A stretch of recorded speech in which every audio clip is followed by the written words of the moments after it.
Dans l'épisode précédent, nous avons découvert les beautés de l'ouest de l'île du Nord avant de nous rendre au parc national de Tongariro.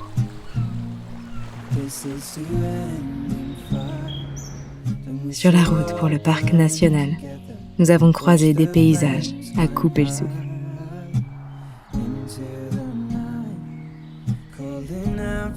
Arrivés au pied des volcans, nous remarquons que la végétation est bien différente, ce qui n'est pas étonnant quand on sait que c'est une région volcanique active.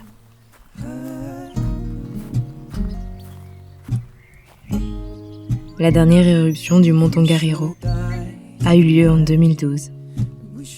Notre objectif était de réaliser une Great Walk sur ce mont. Mais la météo au sommet ne l'a pas permis. Alors nous avons choisi d'emprunter un autre chemin de randonnée. C'est un sentier très simple, de seulement 6 km aller-retour.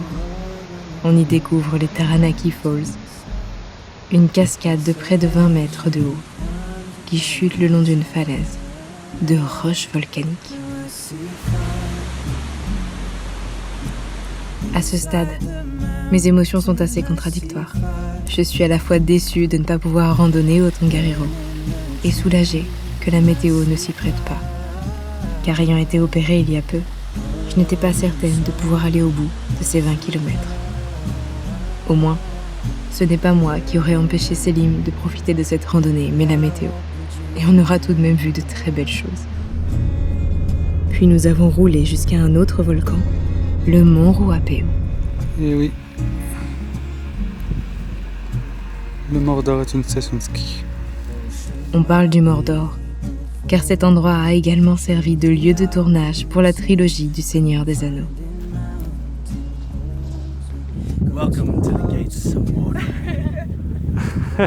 On y croise un couple d'Australiens qui ont trouvé l'endroit exact où le tournage a eu lieu. Et à en voir les paysages, on comprend bien le choix du réalisateur.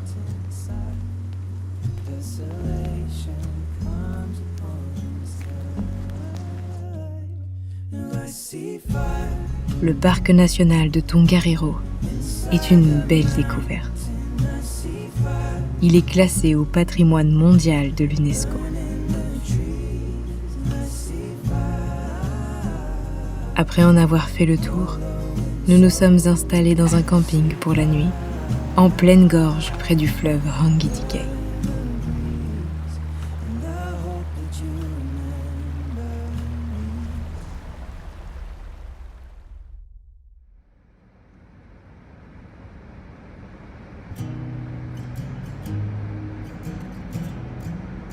Nous avons fait une longue route avant de nous poser sur le parking de la prochaine randonnée pour manger. J'installe ce qu'il faut pour réchauffer le contenu de notre repas. Enfin, j'essaie. Nous avons nos habitudes désormais dans ce van. Je dirais qu'on l'a apprivoisé. C'est assez fou, comme on se sent vite chez soi, même si on bouge sans cesse. Le van devient notre maison. L'objectif du jour est de découvrir les Putanjera Pinnacles. Pour cela, il faut marcher un peu plus d'1 heure sur un terrain rocailleux. Puis on y arrive. Se dressent alors devant nous d'étranges colonnes. Leur histoire remonte à des millions d'années. Au départ, de l'argile, du sable ou encore des graviers se sont accumulés au fond de l'eau en formant des couches de roches. Au cours des siècles, ces couches ont été soulevées, plissées et fracturées par les mouvements tectoniques, rendant propice l'infiltration de l'eau. Ainsi, ont débuté des millions d'années d'érosion par l'eau, mais aussi par le vent.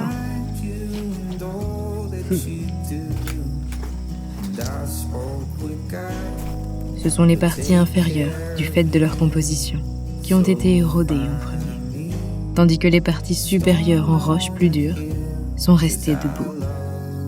Cela explique les vallées, falaises et colonnes que nous voyons aujourd'hui.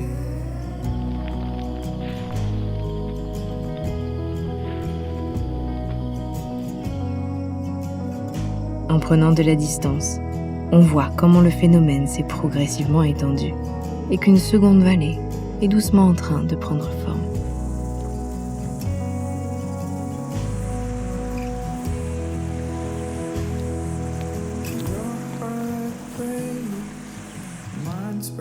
C'est étonnant de trouver un paysage aussi lunaire au creux de ces verdoyantes collines.